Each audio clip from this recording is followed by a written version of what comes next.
Hey everybody, welcome back. I want to show you what I've been up to. And a while back I started building this kit and I messed it up and wasn't happy with some of the things I did, so I bought a new kit and I rebuilt it. It's the Academy 172nd F-8E Crusader, and here's what I came out with.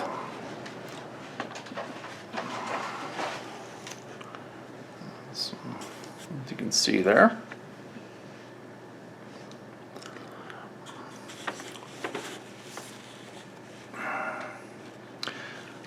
So I grinded it up a little bit, and it goes together really nice. There's just a few things to watch for if you do build the kit. One is when you assemble the fuselage halves together, you have a lot of parts that go together at the same time inside, like the intake, scoop, some of the wheel wells. Okay, and yeah, so I'm pretty happy with it. Had a few snafus, but that's just part of gluing and getting things in there the correct way. And it's the Hunters.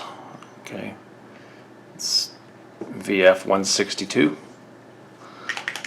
And this particular aircraft was the CAG officer, the commander of the air group, and his name is, you can see that or not, Bert Shepard. One thing I don't understand is why Academy didn't give the carrier name. I thought about making my own, but I was out of decal paper and I just wanted to get done with it. But when I looked it up, this plane was actually on two different carriers during the Vietnam War. One was the Oriskany and the other was a Shangri-La. So anyway, I'm not sure why Academy didn't put the carrier name on the decal, but that's the way it goes. Okay, but we can take a look underneath.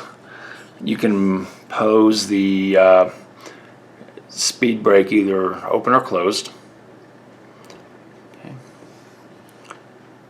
Kind of see some of the details in the wheel well, and there are decals on the gear doors.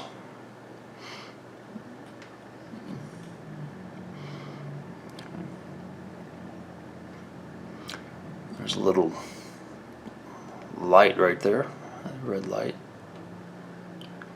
and it's nice to give you stripes for the sidewinders and for the bombs. It's a really neat aircraft. I'll put a little bit of information up there about it. You can see down inside the cockpit. It's a pretty basic cockpit. If you know, at this scale, I don't really go all out and buy photo etch and stuff like that. It's just hard to see anyway. But there's certainly a kit out there. There's an Edward kit and I think a resin seat and things like that you can get for it. This area here is a decal that goes over this front windscreen. It's got the black and also the yellow. I think that might be some sort of heat tape or defrosting tape. Not exactly sure. Okay. But again, some American planes, so there's a lot of little stencils, so I put them all on. And you can see. I don't know if you can get down and read those, but there's a no step, no push, all that stuff. And a bunch of stuff there. Looks like you got Snoopy flying a missile. That's pretty cool. Okay. All right. So anyway, like I said, I grinded it up a little bit. I'm not huge on real grimy planes for myself, but I wanted to do some things with it. Okay. But anyway, so overall it's a great kit. encourage it. There's a lot of aftermarket decals for the Crusaders. They are, again, Navy planes, a lot of colorful markings. The Marines also flew these, and also the French Navy flew these as well. So let's real quick talk about the paints that I used. For the main colors, I used these Model Air paints. They're light gull gray and insignia white for the bottom. Okay, I use those, and some of the other paints I use Tamiya rubber black for the tires. I love Model Masters olive drab. I use that for the bombs. I have some Vallejo Model Air olive drab I haven't tried yet, but once I'm out of this, I'll try the Vallejo and see if I like it. I don't like the Tamiya olive drab. I think it's too dark for American planes, so I just stick with what I like. So this is a really nice olive drab color. All right, and for the wash, I used some Flory clay-based washes. I used the dark dirt, and I mixed a little bit of grime in it to lighten it up. I love these clay washes. They are foolproof. There's no chemicals you have to mix. I am going to order a lighter. They make a light gray and a light dirt that you can certainly lighten them up a little bit. That's kind of what I was worried about, was maybe it might be too dark.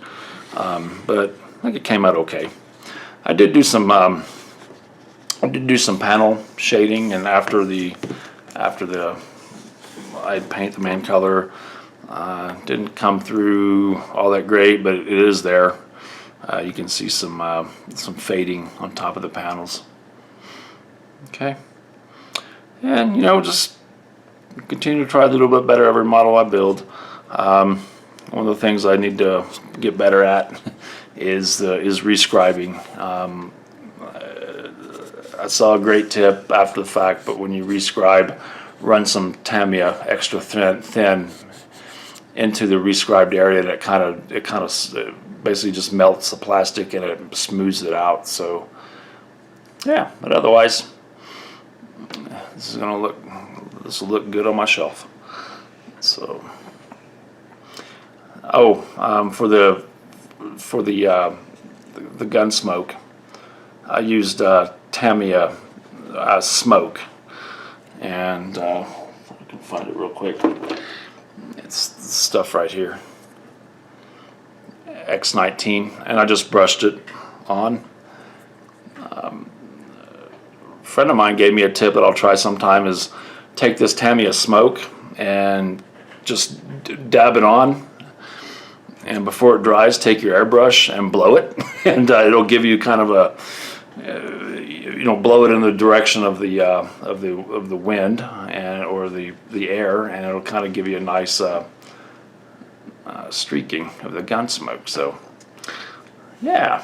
So anyway, so just finished that, and my next model, I'm kind of on a jet kick. I picked up a Tornado, Italy Tornado. So I'll have a preview of that here soon. So appreciate it, guys. I have a few pictures that I'll put up there after the video, and we will see you next time. Thank you, guys. Take care.